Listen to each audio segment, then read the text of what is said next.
we're going to be talking about a big topic in our lives, in our relationships today. And obviously you guys and everybody that's watching, following on the replay, have been drawn to this topic because, as far as I'm concerned, this is everything, right? The way that we react or respond to our lives, to the other people in our lives, is everything, right? It's everything. I mean, what else is there?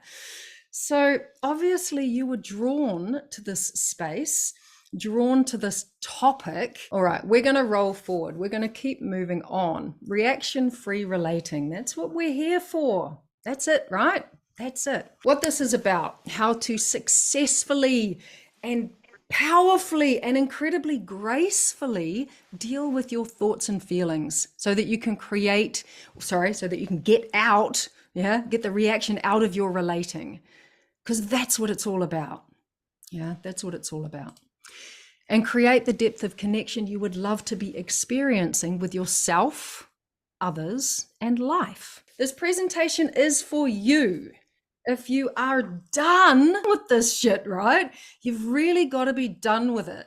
If you're done with being at the mercy of your thoughts and feelings and your reactions, because it's your thoughts and feelings that are driving them, right? If you value the way that you think and feel about yourself, because you've got to value it. If you're willing to show up in your heart and question everything you're thinking and feeling and believing is true.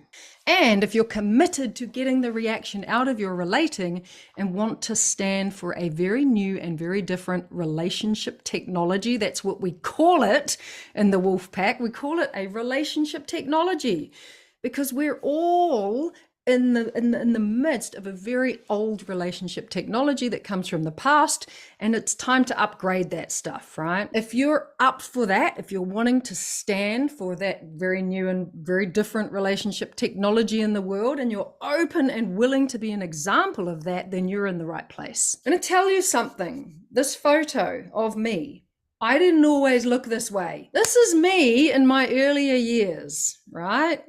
Check me out. This is me. So I was 14 years old when I started down the road of substance abuse, right? I've got a history and I'm not afraid to share it, right? Because it brought me to the place where I am today, sharing this work to empower people so that they can get out of where they are having a disempowered relationship with where they've come from. Right? We've all come through some stuff. Yeah.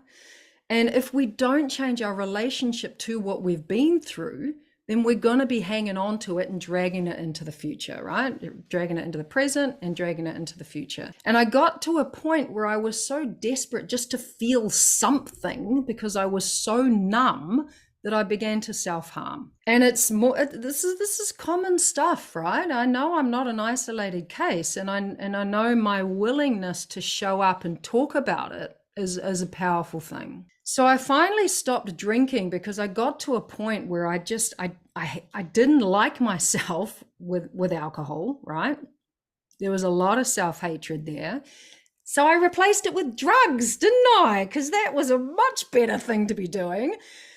And at my lowest point, and I was telling my photographer this because I went and had a photo shoot just a couple of days ago. I said at my lowest point, I was using cocaine every day at work when I was a corporate architect with a team of 10 people under me, and I was using cocaine at work. That was where I'd gotten to the point where I was at the bottom of the hole, right? And a lot of us humans out there need to get to that point before we actually really take ownership and do something about it. So what did help me was getting on the treadmill. Would you believe that? Like I was having all of this therapy and all of this talk and all this group stuff and getting on the treadmill was what started me off on a really different journey. And that was the embodiment piece, yeah? And it was the part of the picture that I didn't even know I needed.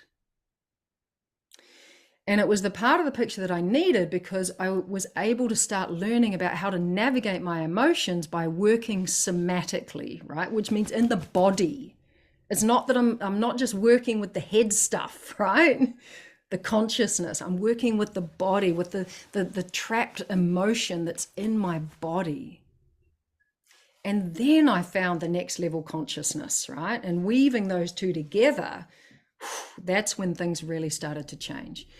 But it all happened because I valued how I thought and how I felt about myself enough to do something about it. Yeah. And that's what got me out of reaction. Back then, I thought it was like I was having a good time, right? I was escaping, I was numbing out. And this woman that's here with my wolf is a completely different person, right? A completely different person. So I remembered my power. I stopped blaming the people in front of me and finally took self-responsibility. Yeah. Because I knew that I was the common denominator in my story. All these other people sort of coming in and out, but I was the common denominator. I was the bit that didn't change.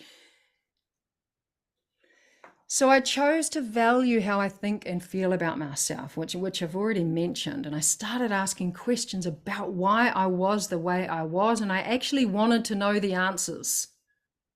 Yeah, because that's a big thing, to want to know the answers. Yeah, to know thyself. And I began to invest in myself in a way that I never had before. Yeah, I did training and embodiment, right, the somatic side and the consciousness, because I realized it was both. Yeah, I went for a deep dive into sexuality, sensuality, relationships, all of this juicy stuff, which is at the core of our lives as humans. I was talking to my photographer again. She was raised hardcore Christian, right? And sex was never mentioned. And it's like, how can we not talk about sex? It's what makes more of us. It just, it's crazy, right? It's crazy. So I remembered my power and it looked nothing like I thought it would. And because of what I've learned on my journey, I've been blessed to stop drinking, stop doing drugs. I don't know what drugs are, but drugs are what I stopped doing.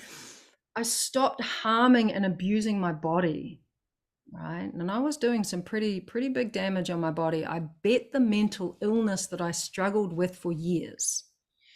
Because although I was on medication for 2 years, I wanted to know why I was on the medication in the first place. So, as I said, I remembered my power and it looked nothing like I thought it would. Yeah, I remembered that I am the creator of my reality. Right? No one else creates our reality. We do. And I'm going to talk about that a little bit more shortly. That I created safety from within myself to get out of reaction. Yeah, I found grace and vulnerability.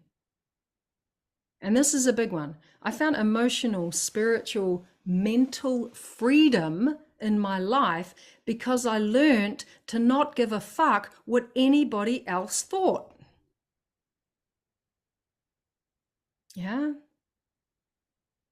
To not stay small and contained and trapped because of what everybody else thinks. And this is connecting with true power. And as I said, it looked nothing like I thought it would. Yeah, vulnerability is power.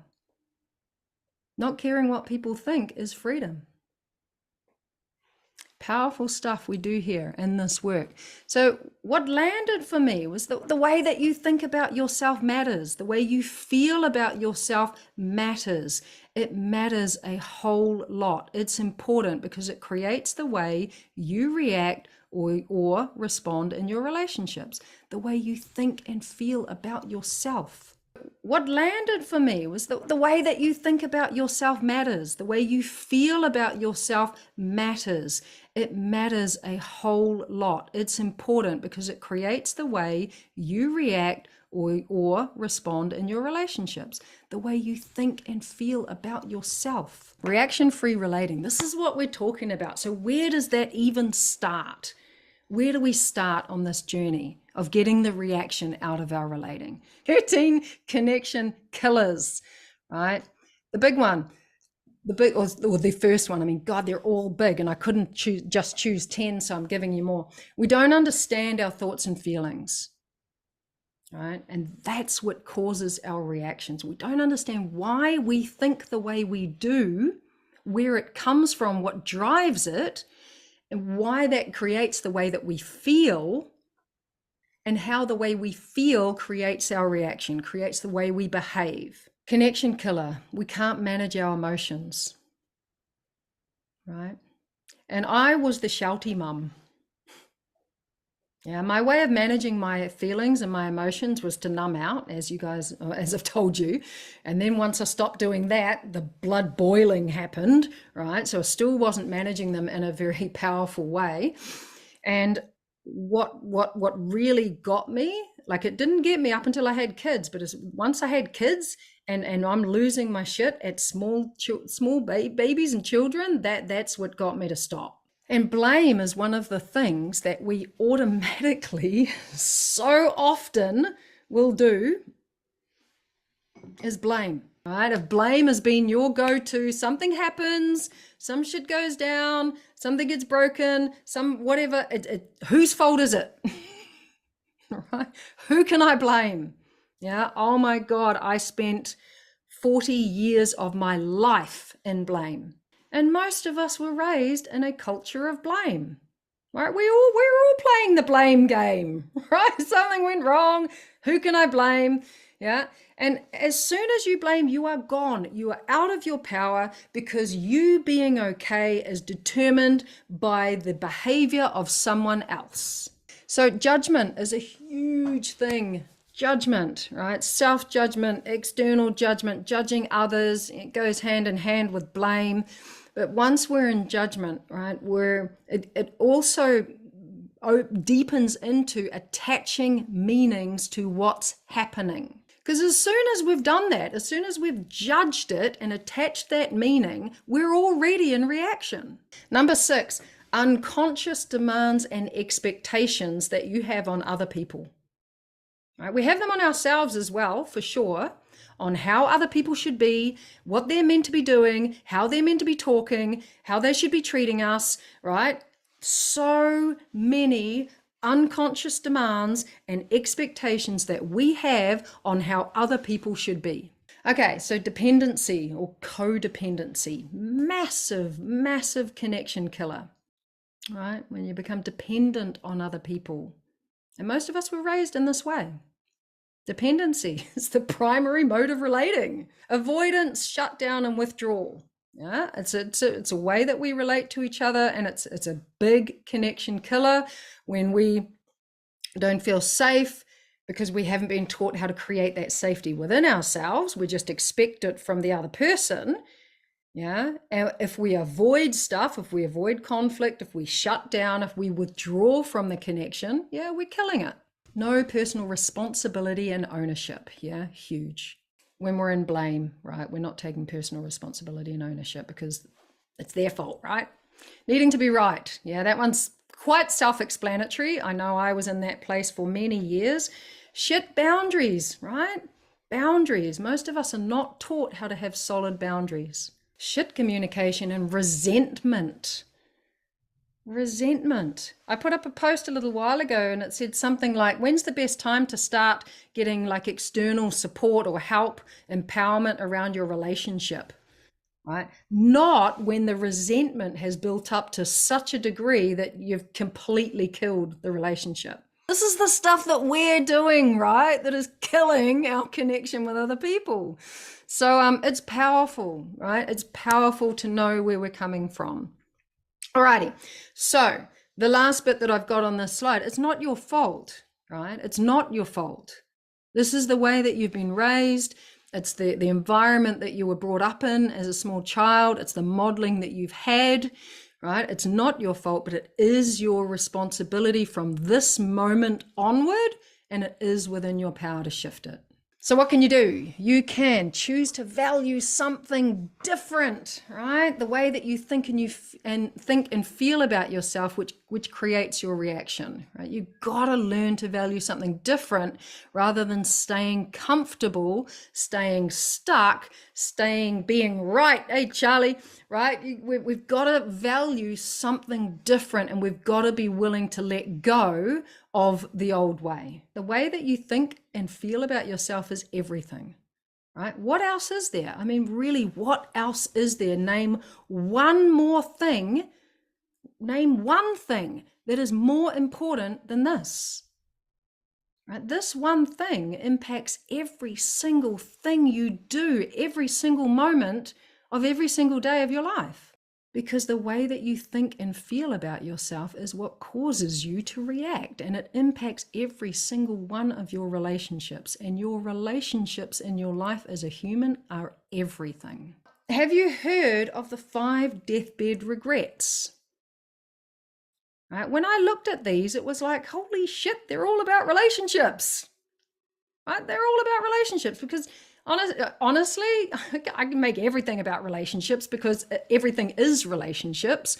We have a relationship with everyone and everything on this planet. What are the secrets? Yeah, the secrets to awakened relating. And when I talk about reaction-free relating, awakened relating is what I'm talking about. And it's so incredibly powerful when you relate in an awakened way. So the first secret, you must know where you're coming from, right? You must know where you're coming from to feel seen, heard, and loved. I've even put understood in there as well. You have to understand that you create it all to feel empowered, right? And you do. And this awareness is going to help you. It's going to empower you, but you've got to apply it. Yeah, applying the work that you do is one of the highest things that we value in the WolfPack, because if you don't apply it, you may as well not have even learnt it. Right? It's called the law of use. You've got to learn to value about how you think and feel about yourself. Because this is what's going to get you out of reaction and completely transform your relating. Yeah, because where you're coming from is your beliefs, what you've made up to be true about yourself. It drives how you think and feel about yourself, others, and the world. And it creates reaction. Community, eh, Sam? Community. Right? Can't do this without community. Yeah, a bunch of lone wolves happening, roaming this world alone, trying to do it on their own. We do powerful work together in the pack. Wanting to thank you all for your time and your presence and your stepping into, right, and taking ownership and actually taking action by showing up for yourself in this space.